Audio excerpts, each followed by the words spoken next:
अच्छा सुनो, सब्सक्राइब करते वक्त ना घंटी बजा देना ताकि जब मैं ऑनलाइन आऊँ तो तुम्हारे फोन की भी घंटी। देसी म्यूजिक की शानदार प्रस्तुति।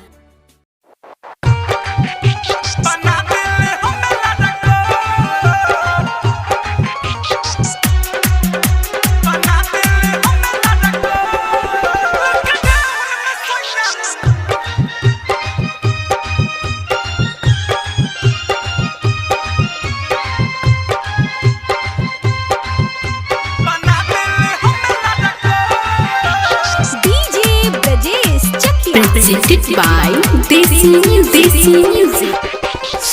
एक मीटर नहीं दूरी बनवले, एक मीटर नहीं दूरी बनवले, धोले हमें बोला जो ये सखी लॉकडाउन में सोया, सखी रे सखी लॉकडाउन में सोया, बना देले हमें लड़को ये सखी लॉकडाउन में सोया, बना देले हमें लड़को।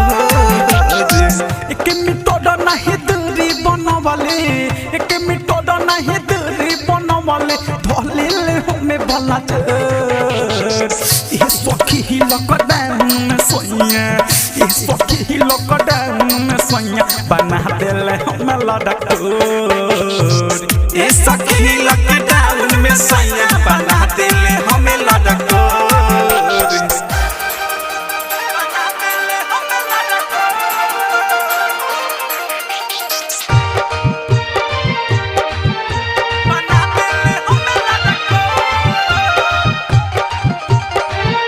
Presented by Desi Music.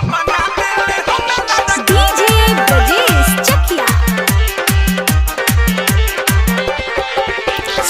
भइली हालात तो घरे चली आइले, लॉकडाउन के पूरा फायदा उठैले, लॉकडाउन के पूरा फायदा उठैले। भइले हालात तो घरे चली आइले, लॉकडाउन के पूरा फायदा उठैले। कोई नहीं महाना तो छोड़ देले खाना, कोई नहीं महाना तो छोड़ देले खाना, मन हले ना बतिया ये सखी लॉकडाउन में सोया, सखी रे सखी लॉकडाउन में सोया, बना देले हमें लड़को ये सखी लॉकडाउन में सोया, बना देले हमें लड़को।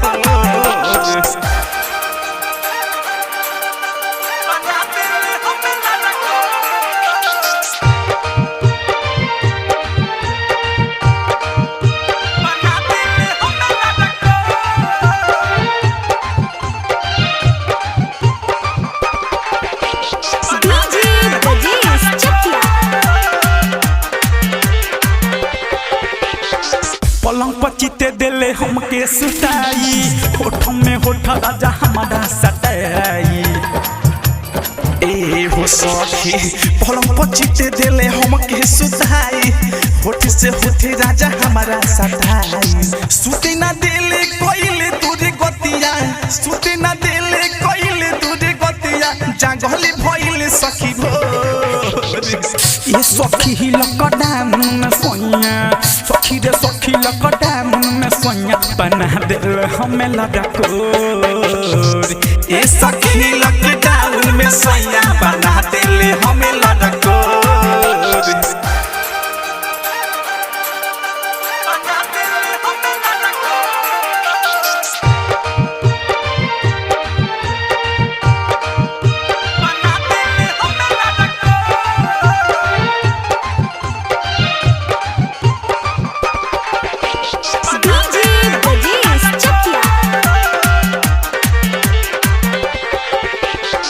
राहुल प्रीतम सोनिया बाड़ा बेदरदी, चला दरद नहीं छपीरो दहरदी।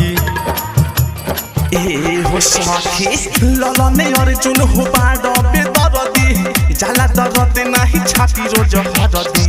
पांडे सुंदे सवार पंकज विशाल, पांडे सुंदे सवार पंकज विशाल, पूछे ना हाल चले ये सखी लॉकडाउन में सोया, सखी रे सखी लॉकडाउन में सोया, बना देले हमें लड़को ये सखी लॉकडाउन में सोया, बना देले हमें लड़को।